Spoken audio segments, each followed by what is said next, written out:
Welcome back to the deep dive.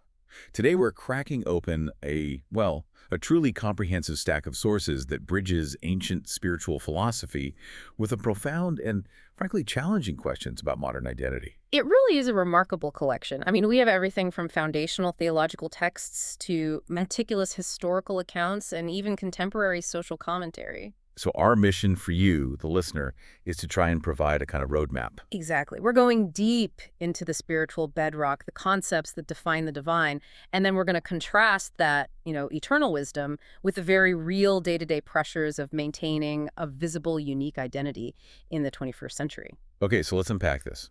If we really want to understand the system, we have to start at the absolute beginning with the foundational invocation from Guru Namdev Ji, the Mool Mantar.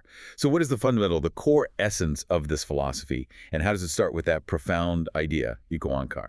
Well, the Mool Mantar is. It's often recited so quickly, but the sources define it not as a mere declaration of faith, but as a fundamental spiritual compass. A compass. I like that. A compass guiding us toward the true north of existence. Precisely. And that north begins with Ek Onkar. Ek is the numerical one, the ultimate reality.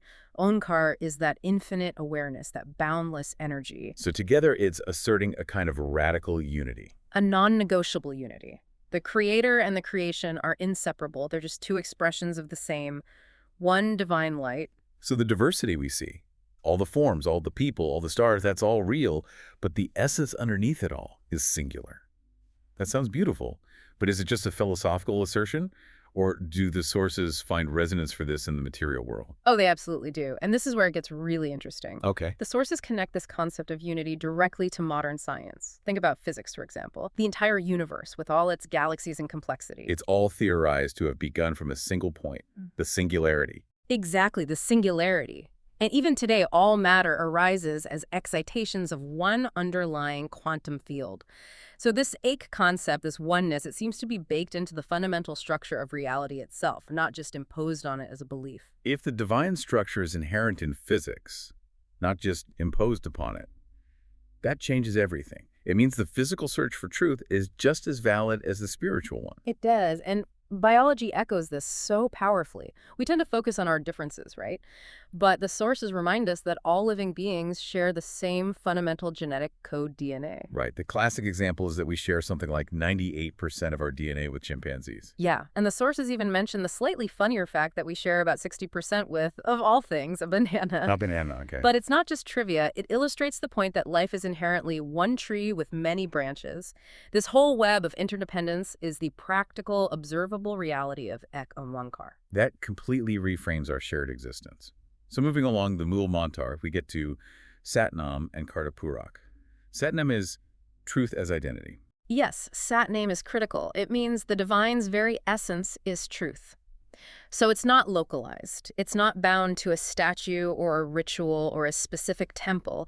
It's eternal and universally accessible. And Kartapurak. That's maybe the most action-oriented part. It rejects the idea of, a passive clockmaker god who set things in motion and then just retired. Right. This is an active, dynamic, immanent creative force. It's constantly generating and sustaining creation. If that creative force is constantly acting within the creation, then the divine is utterly inescapable. But if it's so inescapable, why do people spend their lives feeling so disconnected from it? And that leads us straight to the core challenge. Living in awareness of Kartapurak, that constant, ceaseless creativity, is meant to naturally humble the ego. Because it reminds us we're just tiny participants, not the ultimate doers. Exactly.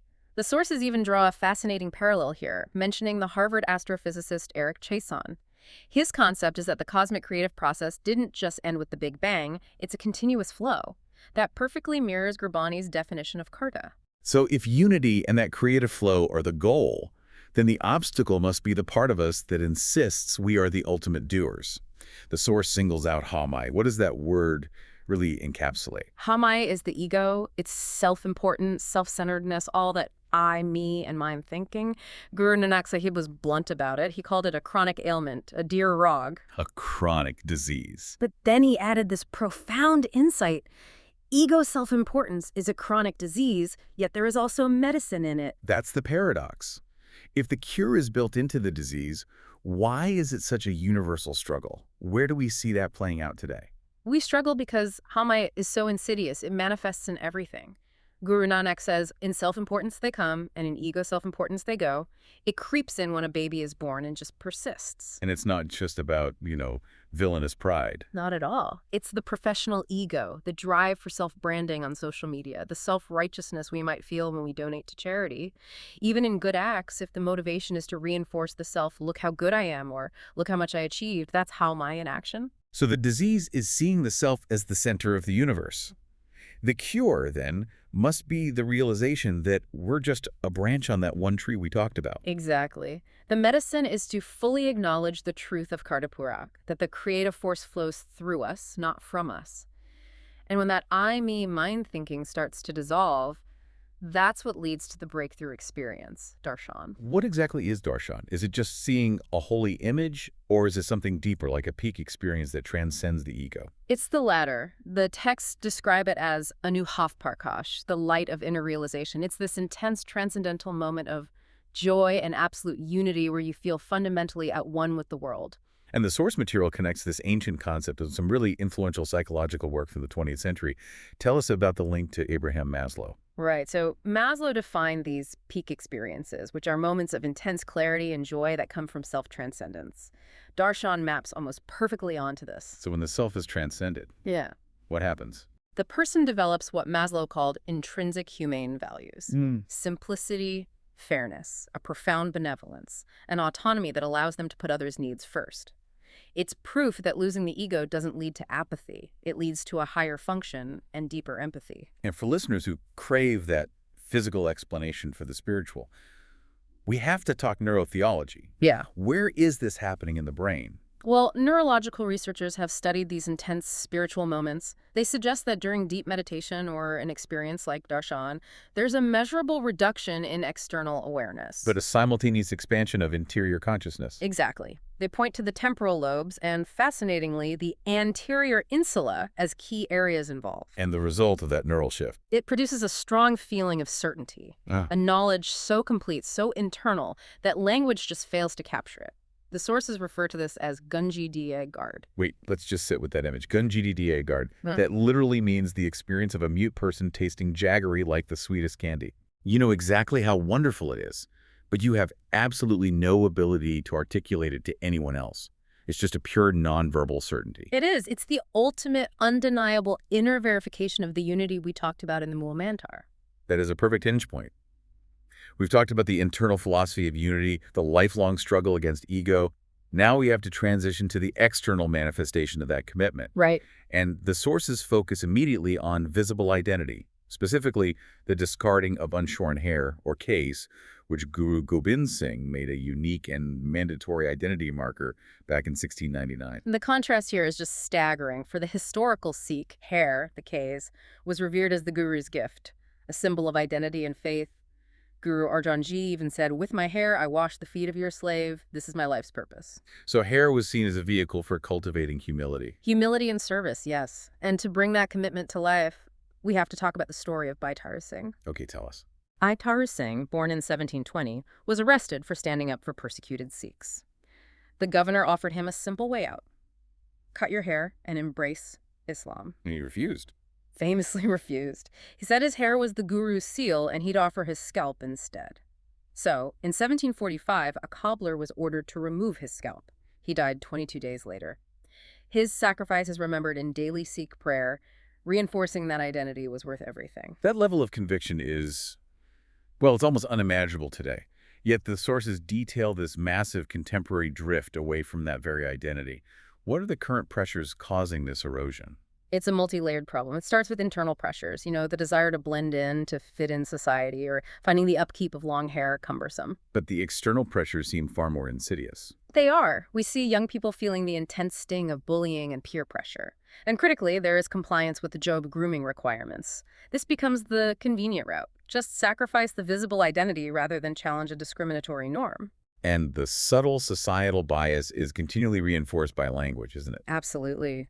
The sources point out the bias in the term clean-shaven, which inherently suggests that being unshaven is somehow unclean or unprofessional. That linguistic norm setting, alongside emulating shaved celebrity role models, just adds to the pressure to conform. It really feels like the core challenge is that we've chosen convenience over conviction. That is the essential diagnosis from the sources. Guru Hargobind Singh intended the visible dress code to create a unique, self-respecting people, often called sons and daughters of the lion and princesses, who define the norms of justice, not just comply with them for a job. So succumbing to these pressures is, as the source says, like volunteering to be the scapegoat. Yes. That brings us perfectly to the concept of justice in this framework, the dual spiritual and temporal sovereignty known as Miri-Piri leadership. Let's discuss that defining historical moment of justice. Bandi Chor Divas. This event, the Liberation Day, it just epitomizes Miri-Piri's spiritual authority combined with political action. Guru Hargobind Sahib, the sixth guru, was detained at Gwalior Fort by Emperor Jahangir. But he used his detention not just for spiritual reasons, but for political intervention. He did. He secured the release of 52 Hindu Rajas. These were men imprisoned for the high crime of opposing Mughal rule. And the way he did it was this spectacular act of both humility and really political theater. It was magnificent. Jahangir agreed to release Guru Hargobind and said anyone who could hold on to the guru's garment could also walk free. So the guru commissioned a special robe with 52 tails. So every single Raja could hold on and secure their freedom alongside him. Exactly. It wasn't about his own freedom. It was an act of selfless justice for political prisoners. And the sources actually list some of these Rajas, which brings it to life. Were they? Well, we know of figures like Raja Vikramajit Singh of Mewar, Raja Jai Singh of Marwar, and Raja Suraj Mal of Bharatpur, who's known as the Plato of the Jats. This act became this enduring pillar of the community's commitment to standing up for the oppressed, regardless of their background. Finally, let's turn to a fascinating, really nuanced debate that touches on the very mechanics of purification. The sources highlight a linguistic debate about a key phrase in Japji Sahib, and it all revolves around the word skit. Right. This is a deep dive into philosophy through language. The traditional reading renders miskit as hard labor or toil.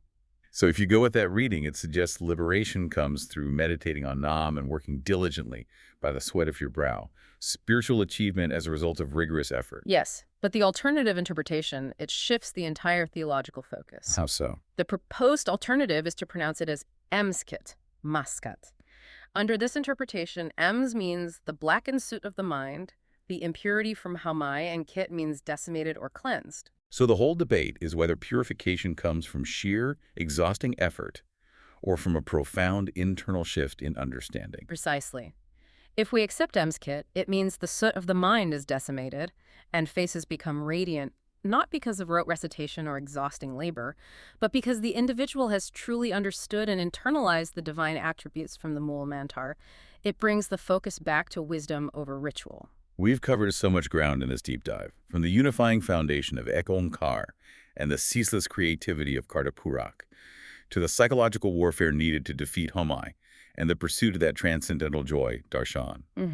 We then contrasted all that internal work with the immense modern dilemma of maintaining a visible, unique identity. The sources really provide not just a belief system, but a coherent philosophical framework with real scientific and historical context. And that leads to a necessary concluding thought for you, the listener. The choice between prioritizing spiritual gold conviction, unity, self-transcendence, and psychological lead ego, convenience, conformity. That choice is ever present. The sources give us that powerful, visceral example of Baitaru Singh sacrificing his scalp in 1745 for his conviction. And that stands in such stark moral contrast to the modern acceptance of conformity for, say, a job promotion or just fitting in. That historical example really raises the stakes for every one of us. So given the increasing pressures of fashion, employment requirements, and social media icons to blend into a seamless conforming whole, how do you navigate that line between the convenience of blending in and the conviction required to uphold a unique identity, whether it's spiritual or moral? What norms in your own life are you actively challenging, and what norms are you unknowingly succumbing to just for the sake of comfort? Something to mull over until our next deep dive.